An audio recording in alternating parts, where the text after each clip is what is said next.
Hello छात्रों, अलंकार के इस कालखंड में आपका बहुत बहुत स्वागत है। अलंकार का अर्थ है आभूषण या गहना। परिभाषा: काव्य की शोभा बढ़ाने वाले तत्वों को अलंकार कहते हैं। अलंकार के भेद या प्रकार: अलंकार के 3 भेद या प्रकार हैं। पहला शब्द अलंकार, दूसरा अर्थ अलंकार, तीसरा उभय अलंकार। जहाँ काव्य में शब्दों के माध्यम से चमत्कार उत्पन्न होता है वहाँ शब्द अलंकार होता है। जहाँ काव्य में अर्थ के माध्यम से चमत्कार उत्पन्न होता है वहाँ अर्थ अलंकार होता है। और जहाँ काव्य में शब्द और अर्थ दोनों के माध्यम से चमत्कार उत्पन्न होता है वहाँ उभय अलंकार होता है। शब्द अलंकार: शब्द अलंकार के अंतर्गत अनुप्रास, यमक, श्लेष आदि अलंकार आते हैं। अनुप्रास अलंकार: जहाँ काव्य में एक या एक से अधिक व्यंजन वर्णों की आवृत्ति बार बार होती है वहाँ अनुप्रास अलंकार होता है। अनुप्रास अलंकार के 5 भेद हैं। पहला छेकानुप्रास, दूसरा वृत्त्यानुप्रास, तीसरा लाटानुप्रास, चौथा श्रुत्यानुप्रास और 5वां अनत्यानुप्रास। जहाँ काव्य में वर्ण की आवृत्ति केवल 2 बार हो वहां छेकानुप्रास होता है। यह छेकानुप्रास अलंकार की पहचान है कि वर्ण की आवृत्ति केवल 2 बार होती है। वृत्त्यानुप्रास में वर्णों की आवृत्ति 2 से अधिक बार होती है। लाटानुप्रास में वाक्यांश की आवृत्ति होती है। जहां यहां पर छेकानुप्रास और वृत्त्यानुप्रास में वर्ण की आवृत्ति होती है वहीं पर लाटानुप्रास में वाक्यांश की आवृत्ति होती है और वाक्यांश की आवृत्ति पर अर्थ अलग अलग होते हैं।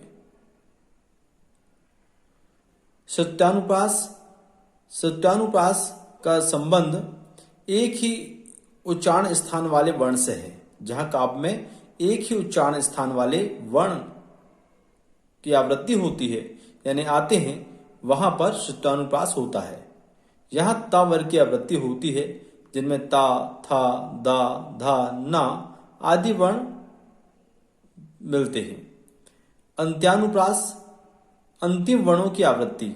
जहां काव्य में अंतिम वर्ण की आवृत्ति हो यानी तुक मिले वहां पर अंत्यानुप्रास अलंकार होता है। छात्रों, पूर्व में हमने अनुप्रास अलंकार के विभिन्न भेद और उनकी पहचान देखा। अब हम उनकी परिभाषा और उदाहरण देखेंगे। छेकानुप्रास: एक या अनेक वर्णों की आवृत्ति लगातार 2 बार होती है वहां छेकानुप्रास अलंकार होता है। सूर, समर, करनी, करही। इस उदाहरण में आप देखें कि सूर, समर में सा वर्ण 2 बार आया है। इसी प्रकार करनी, करही में का वर्ण 2 बार आया है। छात्रों, हम यह देखेंगे कि अनुप्रास अलंकार में जो वर्ण की आवृत्ति होती है वह क्रम से होती है। जैसे यहाँ पर पहले नंबर में सा आया है, यहाँ पर भी पहले नंबर में सा आया है। उसी प्रकार यहाँ शब्द के पहले नंबर में का आया है, यहाँ पर ही पहले नंबर में का आया है।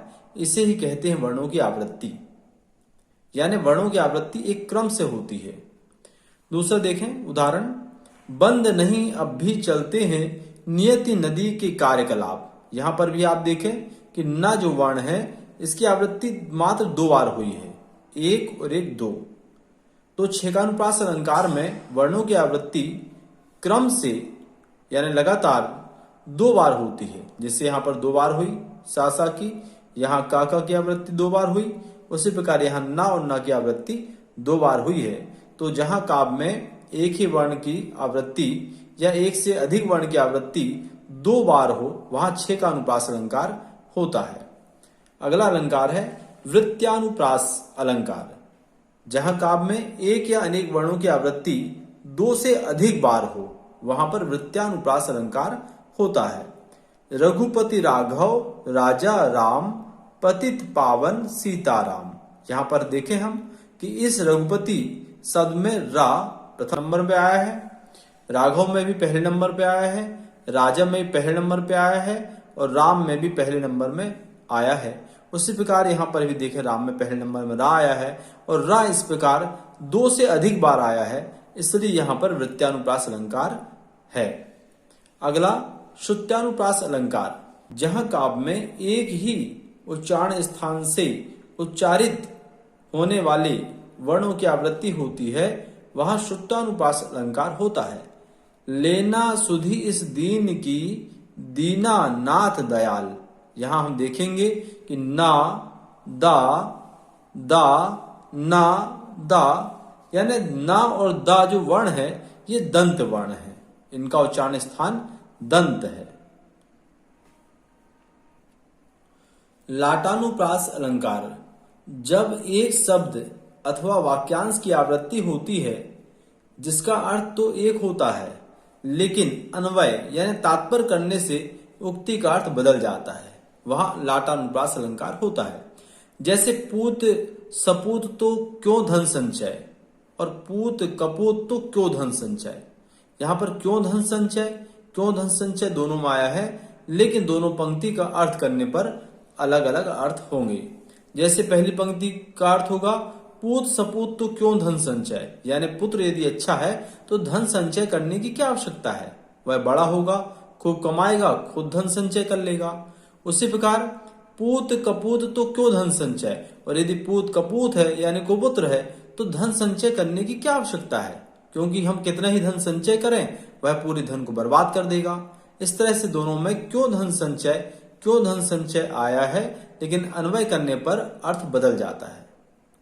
अनंत्यानुप्रास अलंकार, इसमें चरण या पद के अंत में स्वर या व्यंजन की समानता होती है, इसे तुक भी कहते हैं। जैसे प्रभु जी तुम दीपक हम बाती, जाकी ज्योति बरे दिन राती। यहां पर देखेंगे हम कि पहले चरण में ती और दूसरे चरण में भी ती आया है, यानी इसे अंतिम वर्ण समान होने को तुक मिलना कहते हैं। यमक अलंकार, जहां काव्य में एक शब्द अनेक बार अनेक अर्थों में प्रयुक्त होता है, वहां यमक अलंकार होता है। यहां देखें, कनक कनकते 100 गुनी, मादकता अधिकाय, या खाए बोराय नर, वा पाए बोराय। यहां का उदाहरण में कनक शब्द 2 बार आया है, लेकिन दोनों बार इसके अर्थ अलग अलग हैं। पहले कनक का अर्थ धतूरा है, जिसे खाने पर आदमी पागल हो जाता है, और दूसरा कनक का अर्थ सोना है, जिसे पाकर ही आदमी पागल हो जाता है। दूसरा उदाहरण है, 3 बेर खाती थी वे 3 बेर खाती है। कवि भूषण ने यहाँ पर मुगल शासकों की रानियों के बारे में वर्णन किया है कि पहले वे रानियां 3 बेर खाती थी, यानी 3 बार खाती थी। पहले बेर का अर्थ है बार यानी समय, 3 टाइम खाती थी, सुबह, दोपहर, शाम के समय। अब वे जंगल में हैं तो वे 3 बेर खाती हैं, वे 3 बेर के फल खाकर ही अपना जीवन निर्वहन कर रही हैं। तीसरा उदाहरण है, काली घटा का घमन घटा। यहाँ घटा शब्द 2 बार आया है, लेकिन दोनों बार इसके अर्थ अलग अलग हैं। पहली घटा का अर्थ है काले बादल और दूसरी घटा का अर्थ है कम हो गया। श्लेष अलंकार, श्लेष का अर्थ है चिपका हुआ। जहां काव्य में एक शब्द एक बार अनेक अर्थों में प्रयुक्त होता है, वहां श्लेष अलंकार होता है। उदाहरण, रहीमन पानी राखिए, बिन पानी सब सून, पानी गए न उबरे, मोती मानुस चून। यहां आप देखें, नीचे वाली जो पंक्ति है उसमें पानी गए न उबरे, मोती मानुस चून। पानी शब्द एक बार आया है, जिसके 3 अर्थ हैं। मोती के लिए पानी का अर्थ चमक से है, मनुष्य के लिए पानी का अर्थ उसकी इज्जत या प्रतिष्ठा से है, और चून के लिए पानी का अर्थ जल से है। उपमा अलंकार, उपमा शब्द 2 शब्दों से मिलकर बना हुआ है। उपधन मा यानी समीप से मापना या समीप से तोलना।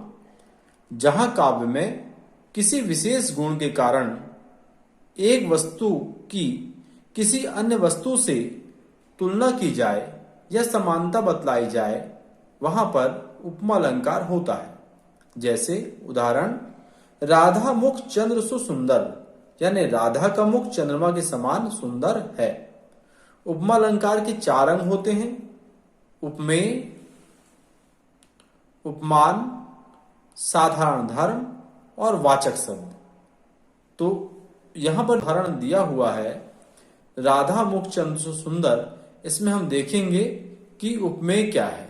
सबसे पहले हम जान लें कि उपमेय यानी होता है जिसकी तुलना की जाए, उपमान जिससे तुलना की जाए, साधारण धर्म या समान धर्म के अंतर्गत वह गुण या विशेषता जिसके आधार पर तुलना की जाती है, और वाचक शब्द तुलना बतलाने वाले या समानता बतलाने वाले शब्द को वाचक शब्द कहते हैं। इस उदाहरण में राधा का मुख चंद्रमा के समान सुंदर है। राधा का मुख चंद्र से सुंदर में उपमेय किसकी तुलना की जाए?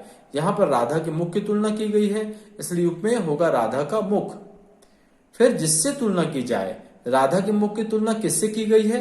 चंद्र से, यानी चंद्रमा से। तो चंद्रमा होगा यहाँ पर उपमान। जिससे तुलना की जाती है वह होता है उपमान। तो जिसकी तुलना की जाए वह होता है उपमेय, राधा का मुख। जिससे तुलना की जाए वह होता उपमान, यानी चंद्र यानी चंद्रमा। और वह गुण या विशेषता जिसके आधार पर तुलना की जाती है उसे कहते हैं साधारण धर्म। यहाँ पर वह गुण या विशेषता है सुंदर, कि राधा और चंद्रमा दोनों सुंदर हैं। वाचक शब्द तुलना बतलाने वाले शब्द, तो उपमा अलंकार के तुलना बतलाने वाले शब्द हैं सम, सो, सरिस। सम, सो, सरिस जहां पर आए आप समझ जाइए कि यहां पर उपमा अलंकार है। इसके अलावा समान, सदृश, इव, जो, ऐसा आदि भी आते हैं। दूसरा उदाहरण देखें, पीपर पात सरिस मन डोला। यहां पर देखेंगे हम कि उपमेय क्या है? मन। यहां पर मन की तुलना की गई है। उपमान क्या है? पीपर पात। पीपल के पत्ते से मन की तुलना की गई है कि मन पीपल के पत्ते के समान डोलता है। साधारण धर्म, डोला, वाचक शब्द है सरिस।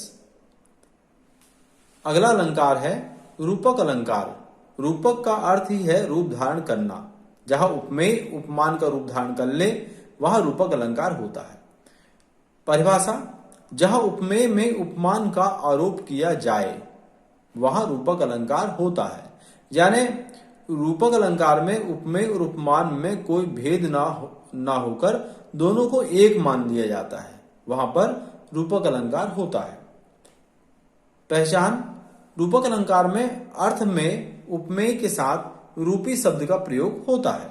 जैसे पायो जी पायो मैंने राम रतन धन पायो, तो यहां पर होगा राम रूपी रतन। राम रतन को कहेंगे राम रूपी रतन।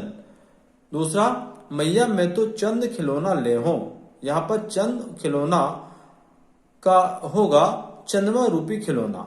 एक बात और है, यहां पर हम देखेंगे राम और रतन के बीच में योजक चिन्ह है। इसी प्रकार चंद और खिलौना के बीच में यहां पर योजक चिन्ह है। तो योजक चिन्ह भी रहता है रूपक अलंकार में उपमेय और उपमान के बीच में। उत्प्रेक्षा अलंकार। उत्प्रेक्षा का अर्थ है संभावना या कल्पना। जहां उपमेय में उपमान की कल्पना की जाए वहां उत्प्रेक्षा अलंकार होता है। उदाहरण, मानो झूम रहे हैं तरु भी मंद पवन के झोंकों से। झूमते हुए नजर आते हैं मानो वह खुशी से झूम रहे हों। फूले काज सकल मही छाई जनु वर्षा कृत प्रकट बुढ़ाई। अतिशयोक्ति अलंकार, जहां काव्य में लोक सीमा का उल्लंघन करते हुए कोई बात बढ़ा चढ़ाकर बताई जाए वहां अतिशयोक्ति अलंकार होता है। जैसे हनुमान की पूंछ में लगन न पाई आग, सारी लंका जरी गई गए निशाचर भाग। यहां पर आप देखिए, यहां बताया गया है कि हनुमान जी की पूंछ में आग भी नहीं लग पाई और सारी लंका जल गई पूरी, और पूरे राक्षस भी भाग गए। यहां पर अशोक्ति अलंकार है। दूसरा, पड़ी अचानक नदी अपार घोड़ा कैसे उतरे पार, राणा ने सोचा इस पार तब तक चेतक था उस पहाड़ प्रताप। अन्योक्ति अलंकार अन्य धन उक्ति से मिलकर बना हुआ है। इसका अर्थ है दूसरे के लिए कथन। जहां काव्य में अप्रस्तुत के कथन द्वारा प्रस्तुत यानी कोई सच्चाई का बोध कराया जाए वहां अन्योक्ति अलंकार होता है। इसका बहुत अच्छा उदाहरण है, माली आवत देखकर कल्याण करी पुकार, फूले फूले चुन लिए काली हमारी बाल। यहाँ पर माली, कली, फूल के माध्यम से संसार की नश्वरता के बारे में वर्णन किया गया है कि माली यानी मृत्यु का देवता यमराज रूपी माली, कलियन यानी युवावस्था को बताया गया है, और फूले फूले यानी वृद्धावस्था को बताया गया है। जिस तरह यमराज लोगों को लिजा लेता है, उसकी मृत्यु हो जाती है, उसी प्रकार जो माली है वह फूल फूल को चुन लेता है। यहाँ पर माली, कली, फूल आदि के माध्यम से संसार की नश्वरता, जीवन की नश्वरता के बारे में वर्णन किया गया है कि जीवन नश्वर है, यही सत्य है। इस सच्चाई के बारे में बताया गया है। वक्रोक्ति शब्द दो शब्द से मिलकर बना हुआ है। वक्रधन उक्ति यानी टेढ़ा मेढ़ा कथन। जहां काव्य में किसी उक्ति का अर्थ जानबूझकर वक्ता के अभिप्राय से अलग लिया जाए, वहां वक्रोक्ति अलंकार होता है। उदाहरण, मैं सुकुमारी नाथ वन जोगू, तुम्हें उचित तप मोकहु भोगू। जब श्री राम सीता जी को वन जाने से मना करते हैं, तब सीता जी श्री राम से कहती हैं कि हे स्वामी, मैं सुकुमारी नाथ वन जोगू, कि मैं सुकुमारी हूं, कोमल हूं, और तुम वन जाने योग्य हो। तुम्हें उचित तप, तुम्हारे लिए तप, तपस्या उचित है। मोकहु भोगू, और मुझे महल में रहना उचित है। जबकि यहाँ पर यह अर्थ नहीं है। इसका आशय यह है, सीता जी कहना चाहती है कि हे स्वामी, यदि मैं सुकुमारी हूं तो आप भी सुकुमार हैं, और आप भी वन जाने योग्य, वन जाने लायक नहीं हैं। क्योंकि यदि मैं महलों में पली बढ़ी हूं तो आप भी महलों में पले बढ़े हैं। मैं भी उतनी सुकुमारी जितने सुकुमार आप हैं। इस प्रकार से सीता जी का यहाँ पर व्यंग्यपूर्ण कथन है। आशय यह है कि आप भी यदि वन जा सकते हैं तो मैं भी वन जा सकती हूं। दूसरा देखिए उदाहरण, को तुम हो इत आए यहां, घनश्याम हो तो कितहु बरसो। को तुम हो, राधा जी श्री कृष्ण कहती है कि तुम कौन हो, इत आए यहां क्यों आए हो। तो कृष्ण जी कहते हैं कि घनश्याम, कि मैं घनश्याम हूं। तो राधा जी यहां पर कहती हैं हो तो कितहु बरसो। तो घनश्याम का एक अर्थ है काले बादल। वह कहती हैं यदि तुम काले बादल हो तो यहां क्यों आए हो, कहीं और जाकर बरसो। इस प्रकार वह घनश्याम का आशय काले बादल से लेती हैं। यहाँ पर वक्रोक्ति अलंकार है। जहां प्रकाश अलंकार, जहां काव्य में एक ही शब्द क्रमशः दो बार एक ही अर्थ में प्रयोग होता है, वहां पुनरुक्ति प्रकाश अलंकार होता है। जैसे मधुर मधुर मेरे दीपक जल, यहां मधुर मधुर का एक ही अर्थ है, मधुर। जुगन जुगन समझावत हारा, कहा न मानत कोई रे। यहां पर भी जुगन जुगन का तात्पर्य युगो युगों से है, दोनों का एक ही अर्थ है। तो जहां पर ऐसे शब्द क्रम से आए, एक ही शब्द क्रम से आए और दोनों का अर्थ एक ही हो, वहां पर पुनरुक्ति प्रकाश अलंकार होता है। जैसे कि नाम ही है मेघ आए, जहां काव्य में प्रकृति की निर्जीव वस्तुओं को मनुष्य की तरह कार्य करते हुए बतलाया जाए, वहां मानवीकरण अलंकार होता है। यानी जहां प्रकृति की प्रत्येक वस्तु को मनुष्य के रूप में माना जाता है, वहां मानवीकरण अलंकार होता है। जैसे मेघ आए बड़े बंठन के सवर के, यहाँ पर बंठन के सवर के तो मनुष्य आता है, जवाई राजा आते हैं, यहाँ पर मेघ को बताया गया है, इसलिए यहाँ पर मानवीकरण अलंकार है। चारुचंद की चंचल किरणें खेल रही थी जलथल में, जलथल में खेलना, यहाँ पर चंद्रमा की चंचल किरणों को बताया गया है, इसलिए यहाँ पर मानवीकरण अलंकार होगा। सागर के ऊपर नाच नाच लहरें करती हैं मधुर गान, यहाँ पर भी ऐसा प्रतीत हो रहा है जैसे मनुष्य के रूप में लहरें सागर के ऊपर नाच रही हैं, गाना गा रही हैं, इसलिए मानवीकरण अलंकार है। और फूल हंसे कलियां मुस्कुराई, वैसे हंसना और मुस्कुराना काम तो मनुष्य का है, यहाँ पर फूल और कलियों के माध्यम से बताया गया, इसलिए यहाँ पर मानवीकरण अलंकार हो। दृष्टांत अलंकार, जहां काव्य में पहले एक बात बताकर या कहकर उसको स्पष्ट करने के लिए उससे मिलती जुलती दूसरी बात कही जाए, वहां दृष्टांत अलंकार होता है। जैसे उदाहरण, करत करत अभ्यास के जड़मति होत सुजान, रसरी आवत जात ते सिल पर परत निशान। यहाँ पर करत करत अभ्यास की जड़मति हो सुजान। यहाँ पर बताया गया है कि बार बार अभ्यास करने से जड़मति यानी मूर्ख व्यक्ति भी बुद्धिमान बन जाता है। रसरी आवत जात है, इसकी पुष्टि करने के लिए यहाँ बताया गया है कि वैसे ही रसरी आवत जात ते सिल पर परत निशान, माने रसरी की याद बार बार आने जाने से सिल पर निशान बन जाता है। इसी प्रकार दूसरा उदाहरण है, बिगड़ी बात बने नहीं लाख करो किन कोय, यानी बिगड़ी बात नहीं बनती, कितने ही हम उपाय करें। जैसे रहीमन फाटे दूध को मथे न माखन होए, जैसे एक बार दूध फट जाता है तो फिर उसको मथने पर मक्खन नहीं बनाया जा सकता। यहाँ पर दृष्टांत अलंकार है। अपहनुति अलंकार। अपहनुति का अर्थ है छिपाना। जहां उपमेय का निषेध कर उसमें उपमान का आरोप किया जाता है, यानी उपमान को बतलाया जाता है, वहां पर अपहनुति अलंकार होता है। जैसे यहां पर देखें, सत्य कहा हूं हो दीन दयाला, बंधु न होए मोर यह काला। यहां पर बंधु यानी उपमेय को, यहां पर उपमेय है बंधु, और यहां पर काला माने बंधु की तुलना की गई है काला से यानी काल से। तो यहां बंधु को छुपा दिया गया है और बंधु को यानी भाई को काल बताया गया है। सुग्रीव कहते हैं, सत्य कहा हो दीनदयाला, हे दीनदयाल मैं सत्य ही कहता हूं कि ये जो मेरा बड़ा भाई है बाली, बंधु न होए, ये बंधु नहीं है, मेरा भाई नहीं है, मोर यह काला, यह मेरा काल है। संदेह अलंकार।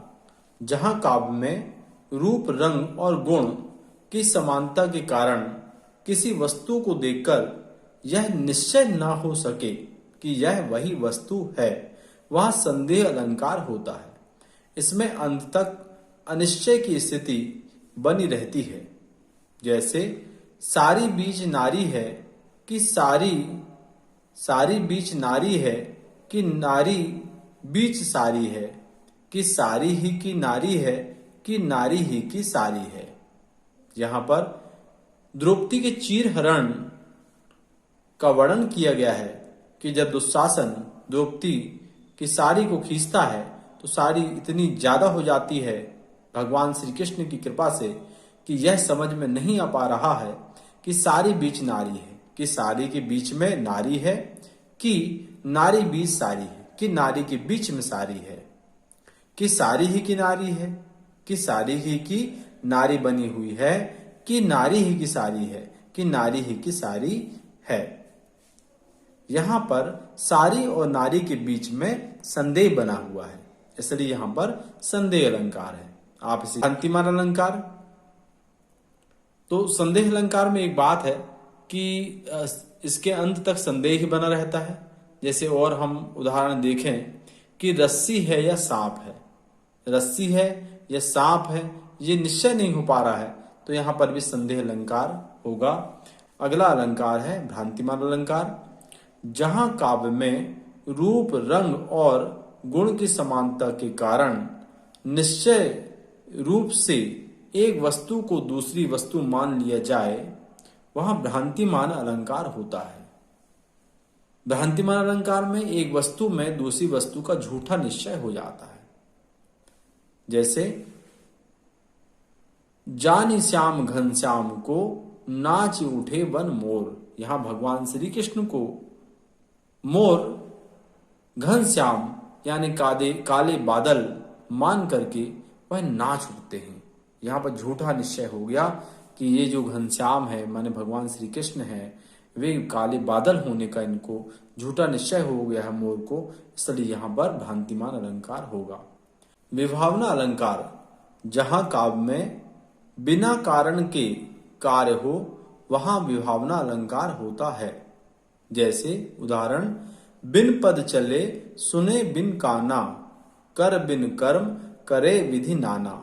यहाँ पर देखते हैं ईश्वर के बारे में वर्णन किया गया है कि ईश्वर बिना पद के यानी बिना पैर के चलते हैं, सुने बिन काना बिना कान के सुनते हैं, कर बिन कर्म और बिना हाथ के काम करते हैं, और करे विधि नाना, इस प्रकार बहुत सारे कार्य करते हैं। तो यहाँ पर कारण नहीं है, पैर नहीं है, कारण कान नहीं है, कारण हाथ नहीं है, इसके बाद भी कार्य हो रहा है। तो जहां पर बिना कारण के काम हो वहां विभावना अलंकार होता है। जहां काव्य में कारण के उपस्थित होने पर भी कार्य नहीं होता वहां विशेषोक्ति अलंकार होता है। उदाहरण, फूलई फलई न बेत यद्यपि सुधा बरसहि जलद, मूरख हृदय न चेत जो गुरु मिलहि बिरंचि सम। यहाँ पर देखें कि बादलों से अमृत की वर्षा हो रही है लेकिन बेंत फूल फल नहीं रही है। और उसी प्रकार मूर्ख हृदय न चेत, मूर्ख के हृदय में कोई चेतना नहीं आ रही है जबकि उसके पास बिरंचिशम ब्रह्मा जी के समान गुरु है। तो यहाँ पर कारण है लेकिन कार्य नहीं हो रहा है, इसलिए यहाँ पर विशेषोक्ति अलंकार होगा। अगला व्यतिरेक अलंकार। जहां काव्य में उपमेय को उपमान से श्रेष्ठ बताया जाए वहां व्यतिरेक अलंकार होता है। उदाहरण, संत हृदय नवनीत समाना। यहाँ पर संत का हृदय की तुलना की गई है नवनीत से। संत का हृदय उपमेय है और नवनीत यानी मक्खन उपमान है। तो यहाँ पर नवनीत यानी उपमान को संत हृदय को उपमान से श्रेष्ठ बताया गया है। संत हृदय नवनीत समाना, संत का हृदय नवनीत के समान होता है। कहो कवनी पर कहे न जाना, ऐसा कवि लोग कहते हैं पर यह किसी ने नहीं जान पाया। निज परिताप द्रवे नवनीता, कि जो नवनीत है मक्खन वह अपने परिताप से अपने ताप से द्रवित होता है। पर दुख द्रवे सुसंत पुनीता, लेकिन जो संत है वह दूसरे के दुखों से द्रवित होते हैं। तो जो व्यक्ति दूसरों के दुख से द्रवित हो वह श्रेष्ठ होगा। तो यहाँ पर संत की श्रेष्ठता के बारे में वर्णन किया गया है। तो जहां पर उपमेय को उपमान से श्रेष्ठ बताया जाए वहां पर व्यतिरेक अलंकार होता है। ब्याज स्तुति अलंकार।